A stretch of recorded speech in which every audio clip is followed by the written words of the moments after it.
Oke, Assalamualaikum warahmatullahi wabarakatuh. Yang saya hormati Mbak Dr. Kinkin Yuliati Subarsa Putri, MSI, CICS, CPR, dan teman-teman yang saya sayangi. Baik, pada kesempatan kali ini kami akan membahas mengenai bab 6, yaitu pendugaan parameter. Dengan anggota kelompok, Aman dan Nabisa, Kansa Syifa, dan saya sendiri Muhammad Surya. Baik, langsung saja ke next slide. Akan dibahas oleh teman saya. Yang pertama ada pengertian dugaan parameter. Dalam statistika inferensia, pendugaan dilakukan untuk memperkirakan karakteristik suatu populasi berdasarkan informasi dari sampel yang tersedia. Proses ini disebut sebagai pendugaan parameter.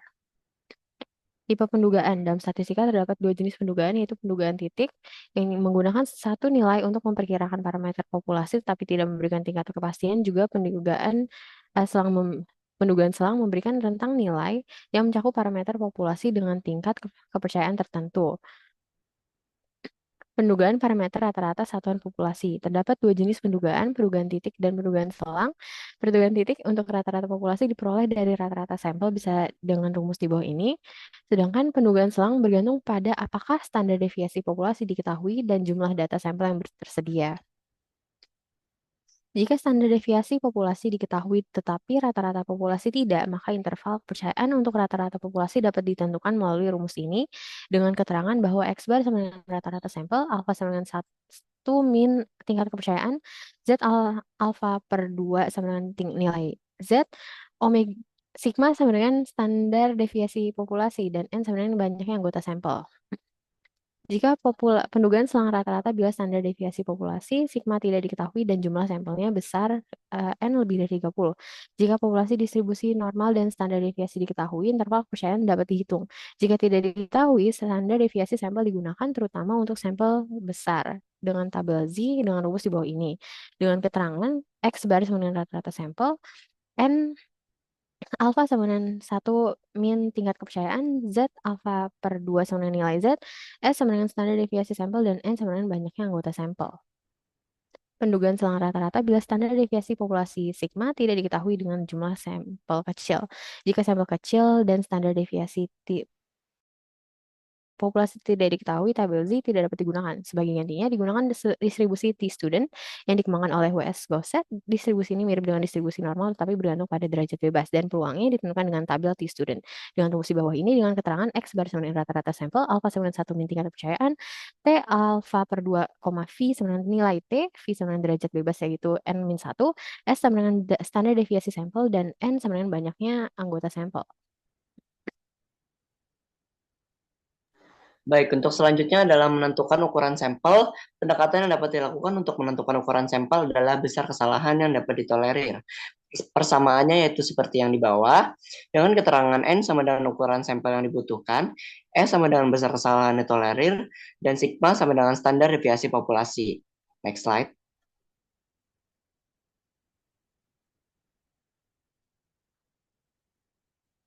Oke, untuk selanjutnya adalah pendugaan seling selisih dua rata-rata. Seperti digambar di bawah, jika selisih rata-rata populasi 1 dan 2 positif, maka populasi 1 memiliki rata-rata yang lebih besar dari populasi 2.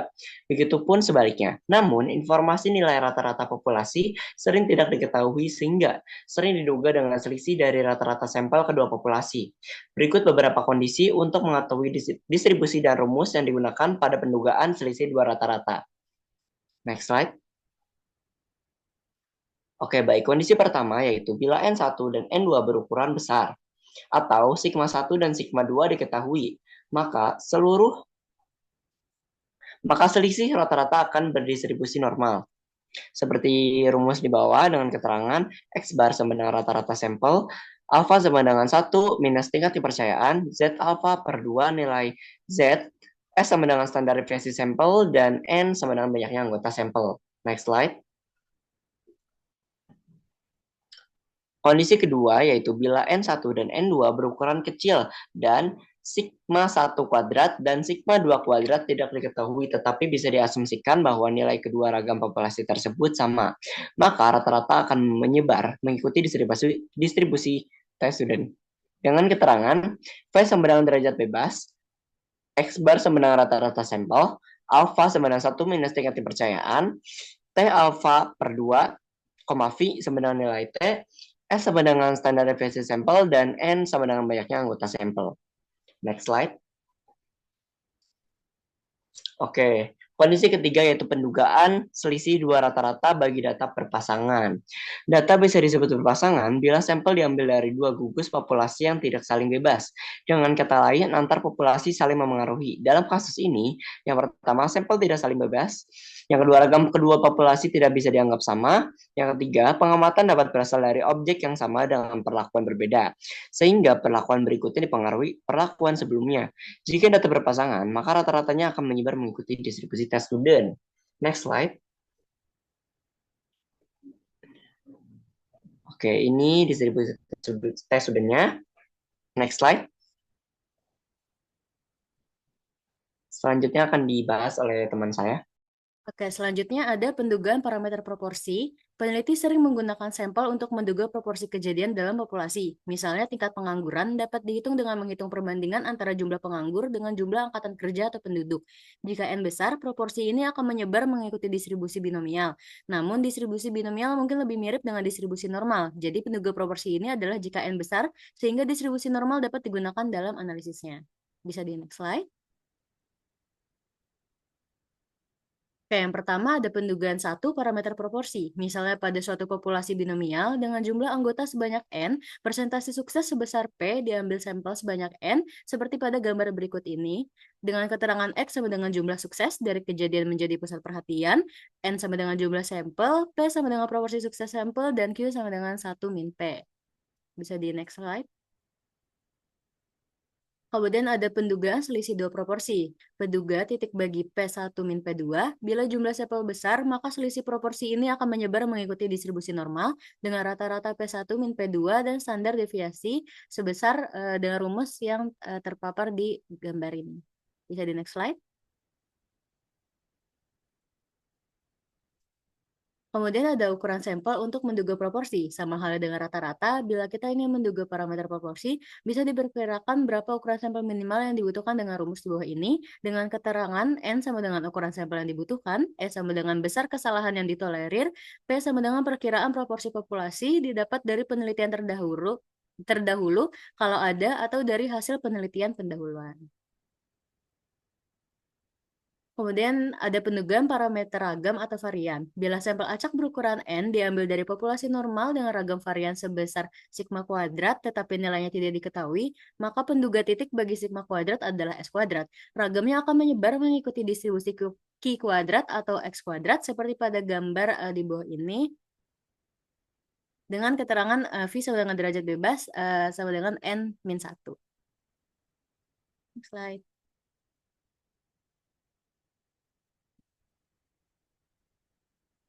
Kemudian selanjutnya ada latihan soal yang dikerjakan oleh kelompok kita. Bisa di next slide. Mulai dari nomor satu kita bisa menjawab A itu Z sama dengan A per 2 sama dengan Z sama 0,025, di mana di sini nanti kita bisa mendapatkan bahwa Z sama dengan 1,96 untuk percayaan 95%. Sedangkan untuk B, A sama dengan 2 sama dengan 0,05, kita mendapatkan bahwa A sama dengan 0,1 dengan V sama dengan 4, dan kita mengetahui N sama dengan 5. Sehingga kita bisa mendapatkan bahwa T sama dengan 2,1318. Untuk nomor 2, kita menghitung bahwa X bar sama dengan sigma X per N, di mana nanti kita bisa mendapatkan hasil 480 dengan marginal error kisaran 1,047. Dengan ini kita bisa mendapatkan bahwa CI bawahnya itu sama dengan 478,95, dengan CI atasnya X bar sama dengan marginal error sama dengan 480 tambah 1,047 dengan hasil 481,05. Dapat kita tulis 478,95 kurang dari sama dengan mu, kurang dari sama dengan 481,05.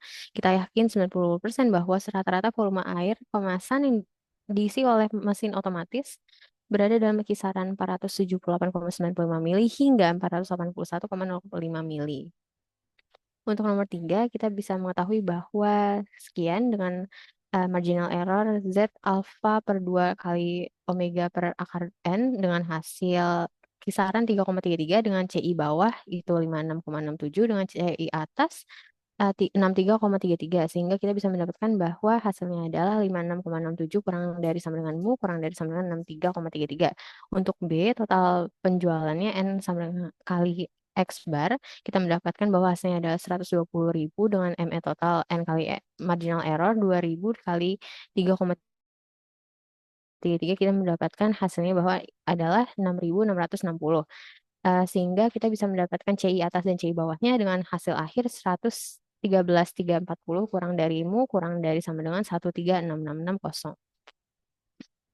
Untuk nomor 4 kita bisa mendapatkan bahwa hasilnya adalah sigma rentang per 4 sama dengan 12,5 dengan N dengan hasil kisaran 47.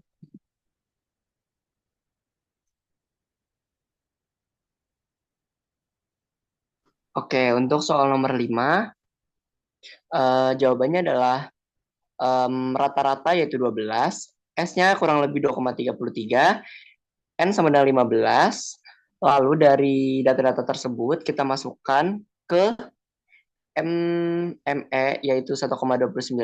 Lalu kita dengan hasil batas bawahnya yaitu 10,71 dan batas atasnya itu 13,29 atau dengan kata lain 10,71 kurang dari mu kurang dari 13,29. Next slide. Oke, untuk nomor 6, sebuah penelitian dilakukan untuk melihat apakah ada pengaruh perubahan metode pada efisiensi kerja. Untuk itu diambil sampel acak sebanyak 13 orang karyawan, 6 diantaranya bekerja dengan metode lama dan sisanya dengan metode baru. Nah, hasil pencatatannya seperti yang ada di bawah. Jawabannya yaitu V sama dengan 11, X1 sama dengan 36,16667, X2 sama dengan 30,28571, alfa sama dengan 0,05, T 0,025, N sama dengan 2,201, SP sama dengan kurang lebih 5,4773. Penyelesaian titik bagi selisih nilai rata-rata kedua populasi adalah 5,91. Lalu mendapatkan hasil 5 kurang dari mu 1 kurang mu 2 kurang dari 7. Artinya dengan tingkat keyakinan 95% dapat dinyatakan bahwa selisih waktu antara metode lama dan metode baru antara 5 sampai 7 menit. Next slide.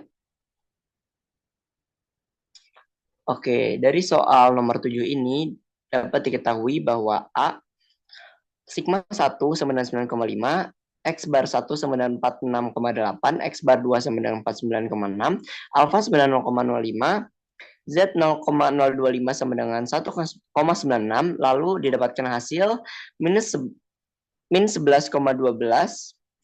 kurang dari mu 1 kurang mu 2 kurang dari 5,52. Lalu untuk soal B diketahui V sama dengan 18, X bar 1 sama dengan 46,8, X bar 2 sama dengan 49,6, alfa sama dengan 0,05, T 0,025,18 sama dengan 2,101, SP sama dengan 9,2259. Penyelesaian titik bagi selisih nilai rata-rata kedua populasi adalah yang menghasilkan minus 4 kurang dari mu 1 kurang mu 2 kurang dari minus 2. Lalu untuk soal C diketahui sampel 1 kurangi sampel 2 mendapatkan hasil seperti di bawah. Lalu V sama dengan 18, X bar 1 sama dengan 46,8, X bar 2 sama dengan 49,6. Next slide.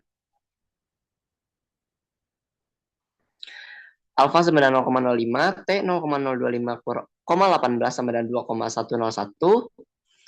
Lalu D bar sama dengan minus 2,8, SD sama dengan kurang lebih 14,046, N sama dengan 20, minus 2,8 plus minus 2,101, 14,046 per akar dari 20.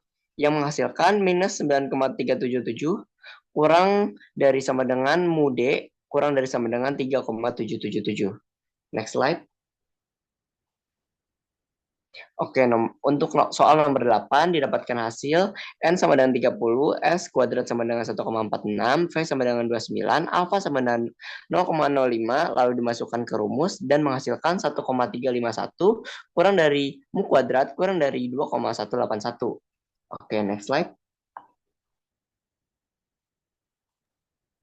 Oke, untuk soal nomor 9, diketahui ruang 1, N1-nya 1000, X1-nya 825, P1-nya 0,825, dan Q1-nya 0,175. Untuk ruang 2, N1-nya 1000, X1-nya 760, P1-nya 0,76, dan Q1-nya 0,24. Dengan penduga titiknya yaitu P1 kurang Q1 yaitu 0,065. Kemudian dimasukkan ke dalam rumus yang sudah ada dan menghasilkan 0,01843 eh, lebih kecil sama dengan P1 kurang P2 lebih kecil dari 0,11157 atau 1,843% sampai 11,157%. Di next slide. Untuk soal nomor 10, diketahui X-nya sama dengan 550, N-nya sama dengan 1000, P-nya sama dengan X per N, yaitu 0,55, dan Q-nya sama dengan 1 plus 1 min P, yaitu 0,45. Kemudian kita distribusikan ke dalam rumus selang kepercayaan dan menghasilkan 0,519 kurang dari sama dengan P, kurang dari sama dengan 0,581. Kemudian untuk soal nomor 11, diketahui E-nya sama dengan 0,02, A-nya sama dengan 1 min 0,95, yaitu 0,05. Kemudian Z 0,05 per 2 sama dengan 1,95, dan sigmanya sama dengan 1 per 2. Dimasukkan ke dalam rumus yang sudah ada dan menghasilkan jawaban 2,401. Untuk soal selanjutnya itu soal nomor 12, diketahui V sama dengan N-1 sama dengan S-1 sama dengan 4, N-nya sama dengan 5, kemudian N yang lainnya sama dengan 2,401, dan S-nya sama dengan 1, dimasukkan ke dalam rumus X kuadrat sama dengan N-1 S kuadrat plus sigma, yaitu hasilnya 0,4215 kurang dari sigma kuadrat kurang dari 18,957.